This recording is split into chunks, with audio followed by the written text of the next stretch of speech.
नमस्कार दर्शक बंधु जय जगन्नाथ मु डाकसेवक दिव्य आपण स्वागत जनाऊँ आज आउ एक नुआ भिडियो को दर्शक बंधु आज यही भिडियो माध्यम आलोचना करवा जे पोस्ट ऑफिस रे एमिति एक लाभजनक स्कीम रही जो स्कीम विषय जाना निहाती आवश्यक तेबे आपण माने जदि पोस्ट ऑफिस रे खाता खोलिया चाहूँगी पोस्ट ऑफिस रे टंका संचय करने चाहूँगी तेबे एही योजनाटी आपण मानक सर्वोत्तम योजना अटे। तेबे जेकोसी बयसर किंबा जेकोसी वर्गर लोक मैंने यही अकाउंट रे खाता खोली पारे छोट पिला हो किंबा वयस्क लोक हो किंबा युवक हो समस्त यही अकाउंट टी लाभान्वित अटे। तेबे समस्ते यही अकाउंट टी खोली पारे। तेबे जड़े डाक कर्मचारी हिसाब से आपण मानकु एही स्कीम रो लाभ सहित बेनिफिट रो लाभ एही स्कीम रे को माने अकाउंट खोली पारे सुधर हार केते रहिछि अकाउंट ओपनिंग करिया पई कोन कोन डॉक्यूमेंट डिटेल्स आपण मानक सहित आज आलोचना करी। तेबे भिडियोटी जदि भल लागिवो निश्चित भाव में भिडियो को लाइक करेंगे अन्य मानक शेयर करेंगे और चैनल टी सब्सक्राइब करने और पाखरे थिबा घंटी चिन्ह को दबे ऑल नोटिफिकेशन रे सेट कर देबे। तेबे देखंतु पोस्ट ऑफिस रे विभिन्न प्रकार स्कीम रही जेमिति कि आपण माने जानिथिबे RD scheme, SB scheme, Sukanya Samriddhi scheme, MIS scheme, monthly income scheme, senior citizen scheme, TD scheme, Kisan Vikas Patra scheme, PPF scheme, public provident fund scheme, 2 वर्षिया महिला सम्मान स्कीम एमिति प्रायतः 10 रु 12 प्रकार स्कीम रही पोस्ट ऑफिस अंडर रे। तेबे प्रत्येक वर्गर लोक मानक पई एथिरे स्कीम रे लाभ आपण माने पाई पारे जेमिति कि घरे छोटो झियो पिलाटी थिले ता पई सुकन्या समृद्धि योजना आपण माने खोली पारे। घरे जदि छोटो पुओ पिलाटे अछि ता पई आपण माने पीपीएफ स्कीम गोटे खोली पारे, पब्लिक प्रोविडेंट स्कीम गोटे खोली पारे। एवं जदि आपण मानकर झियो किंबा पुओर बाहाघर पाई टंका पोस्ट ऑफिस रे विनियोग करी अधिक सुध पाइबा पाई चाहूचंती तेबे आपण माने पोस्ट ऑफिस रे सीनियर सिटीजन स्कीम रे रखी पारिबे नचेत आपण माने केवीपी किसान विकास पत्र स्कीम रे आपण माने रखी पारिबे जोंथरे आपण मानकर 9 वर्ष रे डबल होई पारिबो टंका। जदि आपण माने मासिकिया सुध पाइबा पाई चाहूचंती तेबे आपण मानकर एमआईएस स्कीम खोली पारिबे, मंथली इनकम स्कीम खोली पारिबे। जदि आपण माने प्रतिदिन कि प्रति मास जदि टंका डिपोजिट करने चाहूँगी तेबे आपण माने पोस्ट ऑफिस रे गोटे आरडी अकाउंट खोली पारिबे। एवं जदि आपण माने प्रतिदिन टंका जमा उठाण करने चाहूँगी तेबे भल स्कीम रही आपण मानक पई पोस्ट ऑफिस सेविंग स्कीम जो बैंक अपेक्षा आपण मानकर बैंक रे मध्य खाता थिबो सेविंग खाता आपण मानकर थिबो। तेबे पोस्ट ऑफिस रे आपण मानकु 4% सुध मिलुतला बेले बैंक मानकर आपण मानकु 3% रु आहुरी कम सुध मिले। तेबे एमिति आपण मानकर बहुत सारा स्कीम रही। आसंतु पोस्ट ऑफिस रे आज एमिति एक स्कीम विषय रे आलोचना करबा जोंथरे आपण मानकु 15 वर्ष पई टंका विनियोग करिया पई पड़िबो जहाको आपण माने पब्लिक प्रोविडेंट फंड बा पीपीएफ स्कीम नाम रे जानिचंती। तेबे एथिरे टंका 50,000 टंका संचय कले आपण मानकर रिटर्न रे मिलिबो 34 लाख टंका किभली भाबरे मिलिबो आसंतु आज वीडियो माध्यम रे जानिबा।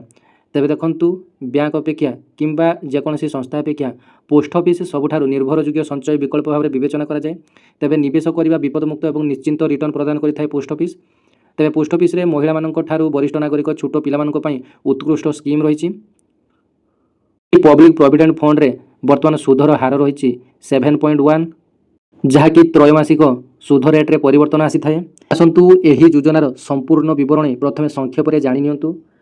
तेबे एही योजना को पब्लिक प्रोविडेंट बोली समस्ते जानिचंती। एही स्कीम रे जन्म ठारू आरंभ होई वृद्ध पर्यंत अर्थात समस्त व्यक्तिविशेष एही अकाउंट ओपनिंग करि पारिबे।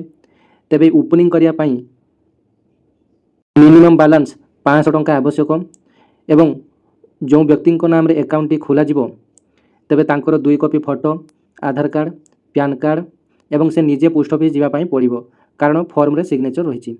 एवं जदि आपण मानकर घरे जदि कहार माइनर अकाउंट रे खोलिया पई चाहूचंती तेबे माइनर अकाउंट कर छोट पिलार फोटो 2 कॉपी, छोट पिलार आधार कार्ड, छोट पिलार डेट ऑफ बर्थ सर्टिफिकेट एवं गार्डियन को थ्रू रे जेहेतु खोला जिवो सेही गार्डियन कर बापा किंबा माँ जेकोसी जने गार्डियन रहिबे तेबे गार्डियन कर आधार कार्ड एवं पैन कार्ड एतिकी आपण मानकर डॉक्यूमेंट आवश्यक। योजनार मैच्योरिटी अवधि हेउची 15 वर्ष। तेबे एथिरे आपण मानकु 15 वर्ष टंका विनियोग करिया पई पड़िबो। आपण माने प्रथमे मिनिमम 500 टंका बैलेंस दे आपण माने अकाउंट खोलिबे।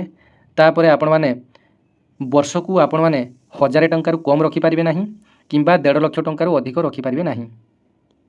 तेबे जदि 15 वर्ष परे आपण मानकर मैच्योरिटी हुए तेबे आउ 5 वर्ष अधिक पई आपण माने एही अकाउंट को एक्सटेंड मध्य करि पारिबे। तेबे देखंतु जदि आपण मानकर इनकम टैक्स लागुची तेबे इनकम टैक्स धारा 80C अनुसार वार्षिक 1.5 लाख टंका पर्यंत टिकस छाड़ व्यवस्था मध्य एही अकाउंट रे आपण मानकर रहिछि। ସୁଧ ରାଶି ମଧ୍ୟ ଯେଉଁ ଆପଣମାନଙ୍କର ସୁଧଟି ମିଳିବ ସେଥିରେ ମଧ୍ୟ ସମ୍ପୂର୍ଣ୍ଣ ଇନକମ୍ ଟ୍ୟାକ୍ସ ଫ୍ରି ମଧ୍ୟ ରହିଛି ଏବଂ ମ୍ୟାଚୁରିଟି ରାଶି ସମ୍ପୂର୍ଣ୍ଣ ଟିକସ ମୁକ୍ତ ମଧ୍ୟ ଆପଣମାନଙ୍କର ରହିଛି। ଦେଖନ୍ତୁ ଏହି ସ୍କିମ୍ର ଡିଟେଲ୍ସ ଦେଖିବା ପାଇଁ ଆପଣମାନେ ନିଜ ମୋବାଇଲର ଗୁଗୁଲ୍ କିମ୍ବା କ୍ରୋମ୍ରେ ପୋଷ୍ଟ ଅଫିସ୍ ସ୍କିମ୍ ଲେଖି ସର୍ଚ୍ଚ ଅପସନ୍ରେ ଆପଣମାନେ କ୍ଲିକ୍ କରିନେବେ। ତେବେ ଦେଖନ୍ତୁ ପ୍ରଥମେ ଆପଣମାନଙ୍କର ଆସିଗଲା ଇଣ୍ଡିଆ ପୋଷ୍ଟ ସେଭିଂ ସ୍କିମ୍। ତେବେ ଦେଖନ୍ତୁ ଯେତେବେଳେ ଆପଣମାନେ ସାଇଟ୍ଟିକୁ ଓପନ୍ କଲେ ତଳକୁ ତଳ ଆପଣମାନେ ସ୍କ୍ରୋଲ୍ କରିବେ, ଦେଖନ୍ତୁ ପୋଷ୍ଟ ଅଫିସ୍ର ସବୁକିଛି ସ୍କିମ୍ ଆପଣମାନଙ୍କୁ ଶୋ କରିବ।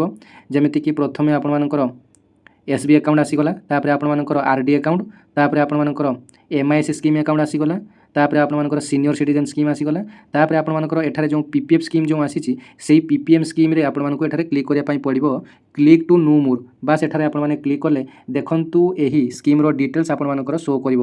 ଏଠାରେ ଆପଣମାନଙ୍କୁ ମିନିମମ୍ ଗୋଟିଏ ବର୍ଷରେ 500 ଟଙ୍କା ରଖିବା ପାଇଁ ପଡ଼ିବ ଏବଂ ଆପଣମାନଙ୍କର 1.5 ଲକ୍ଷ ଟଙ୍କା ପର୍ଯ୍ୟନ୍ତ ଆପଣମାନେ ଏହି ଆକାଉଣ୍ଟରେ ଗୋଟିଏ ବର୍ଷ ରଖିପାରିବେ। ଆପଣମାନେ ସର୍ବାଧିକ 15 ବର୍ଷ ଯାଏ ଏହି ଆକାଉଣ୍ଟରେ ଟଙ୍କା ବିନିଯୋଗ କରିବେ। ତାପରେ ଆପଣମାନଙ୍କର 15 ବର୍ଷରେ ମ୍ୟାଚୁରିଟି ପୂରଣ ହୋଇଗଲା ପରେ ଆପଣମାନେ ସମସ୍ତ ଟଙ୍କା ଉଠିପାରିବେ। ଯଦି ଆପଣମାନଙ୍କର ଘରେ ଛୋଟ ପିଲାଟିଏ ଅଛି ବର୍ତ୍ତମାନ ତା ନାଁରେ ଏହି ଆକାଉଣ୍ଟଟି ଆପଣମାନେ ଖୋଲି ନିଅନ୍ତୁ, ସବୁଠାରୁ ଭଲ ସ୍କିମ୍ ଆପଣମାନଙ୍କ ପାଇଁ ହେବ। ତେବେ ଦେଖନ୍ତୁ ହୁ କ୍ୟାନ୍ ଓପନ୍ ଆକାଉଣ୍ଟ, ଏଠାରେ ଆପଣମାନଙ୍କର ଦେଖନ୍ତୁ a single adult by a resident Indian a guardian of behalf of minor account ମଧ୍ୟ ଖୋଲି ହେବ ଆପଣମାନଙ୍କର ଗାର୍ଡ଼ିଆନ୍ ଥ୍ରୁରେ। ତାପରେ ଦେଖନ୍ତୁ ଆକାଉଣ୍ଟ ଲିମିଟେସନ୍ ଦେଖିବା। ଆକାଉଣ୍ଟ ଲିମିଟେସନରେ ଆପଣମାନଙ୍କର only one account can be opened all across of India.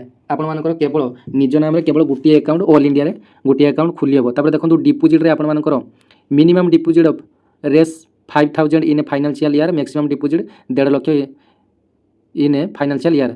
ଆପଣମାନଙ୍କୁ ପୂର୍ବରୁ ମଧ୍ୟ କହିଲି।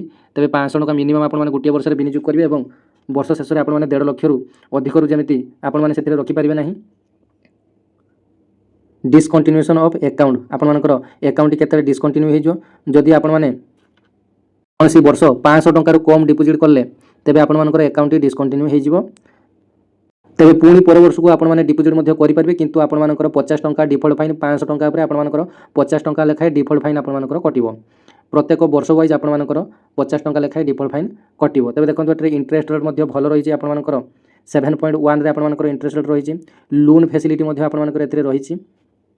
ତାପରେ ଆସନ୍ତୁ ୱିଡ୍ରାଲ୍ କଥା ମଧ୍ୟ ଦେଖିବା। ଏଥିରେ ଆପଣମାନଙ୍କର a subscriber can take one withdrawal during a financial after 5 year including the year of account opening. ଆପଣମାନେ 5 ବର୍ଷ ପରେ ଆପଣମାନଙ୍କର ୱିଡ୍ର ସିଷ୍ଟମ୍ ଏଥିରେ ମଧ୍ୟ ଆପଣମାନଙ୍କର ରହିଛି।